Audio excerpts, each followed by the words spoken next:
دوری که پرزیدنت جمهوری تاجیکستان محترم امامعلی رحمان در پیام خود به مجلس عالی مملکت قید کردند، ارزش مقدس و تاریخی و عامل مهمترین همه دستاوردهای ملت ما بعد استقلالیت دولتی بی‌شبهه وحدت ملی، صلح و آرامی و ثبات سیاسی می باشد. سازشنامه عمومی استقرار صلح و رضایت ملی در تاجیکستان راه رشد و تکامل من بعده کشور را روشن ساخت. نقش سازنده صلح و وحدت مخصوصا در سمت تحکیم و تکمیل دولتداری که عملاً زمینه‌های ضروری حفظ استقلالیت ملی، تمامیت ارضی کشور، حقوق و آزادی‌های انسان و شهروند را تامین می‌کند واضح ظاهر گردید.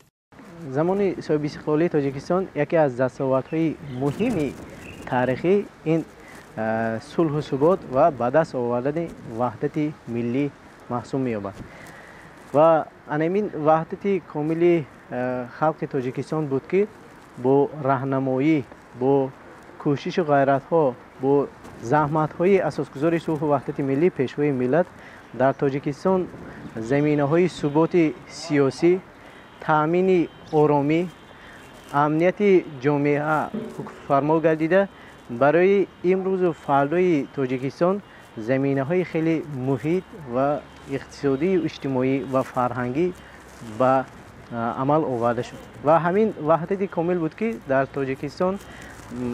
برای پیشرفت و شکوفایی حیات اقتصادی و با وجود آمدن 4 هدف‌های استراتژی مملکت که از جانب حکومت تاجیکستان در پیام‌های پیشوای معظم ملت ارائه گردیدند،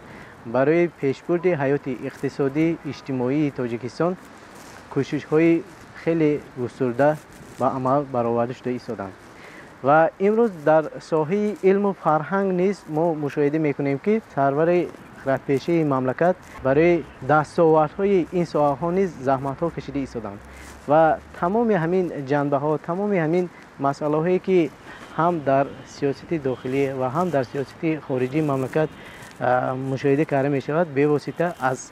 سرمنشأ می‌گیرد از وحدت کاملی تاجیکستان. وحدت ما در حقیقت دستاورد مقدس است و ما فرزندان ملت وظیفه داریم که آن را چون گوهر چشم حفظ نماییم. وقتی که سخن درباره وحدت می رود، پیش از همه صلح و ثبات، یک دلی، متحدی، یگانگی، خوشبختی و سرفرازی پیش چشم جلوه‌گر می‌گردند که در زمینه آن کامیابی، رشد دولت و دولتداری، پیشرفت اقتصادی و اجتماعی جامعه عملی می‌گردند. محض همین امضا شدن سازشنامه عمومی استقرار صلح و رضایت ملی در فضای کشور ما یک نظام تنجی و آرامی را به وجود آورد و همین سازشنامه عمومی استقرار صلح و رضایت ملی باعث به آن شد که در تاجیکستان صلح و آسایشتگی به وجود آید و نتیجه همین از آن عبارت بود که امروز تاجیکستان در عرصه بین الخلقی صاحب یک مقام و منزلتی شایان است و در نتیجه سعی و تلاش و کوشش‌های پیوسته پیشوای ملت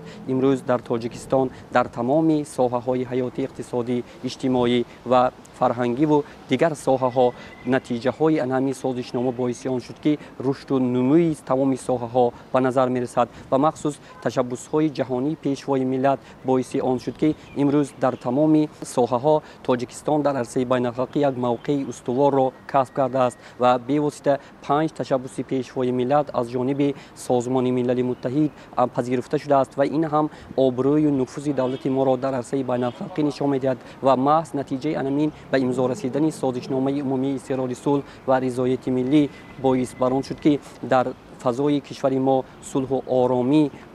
حکمران است و ما جوانان پیوسته تشبس‌های پیشوای ملت را دستگیری می‌کنیم و همه وقت تلاش می‌کنیم که برای آبادی و شکوفایی کشور سهم خود را گذاشته باشیم. تاریخ گواه است که 28 سال قبل، یعنی 27 ایون سال 1997، فرزند فرزانه ملت تاجیک، پرزیدنت جمهوری تاجیکستان محترم امامعلی رحمان با حس بلند و تندرستی و صلح‌خواهی در نتیجه مذاکرات بین درگیری و کشمکش‌ها که ملت را به ورطه هلاکت می‌برد خاتمه گذاشتند. این سند افاده کننده خاتمه یابی جنگ شهروندی و آغاز حیات آسایشته تاجیکستان را انعکاس می‌کند. با همین برای بنیاد روزگار آباد و آسوده جامعه زمینی واقعی گذاشته شد. در اعمار دولت صاحب اختیار، دموکراتی، حقوق بنیاد، دنیوی و اجتماعی، سرور دولتمان نقش ارزنده گذاشته. ملت رو از پراکندگی، دولت رو از نیستشوی و خلق رو از جنگ شهروندی رها نمودند.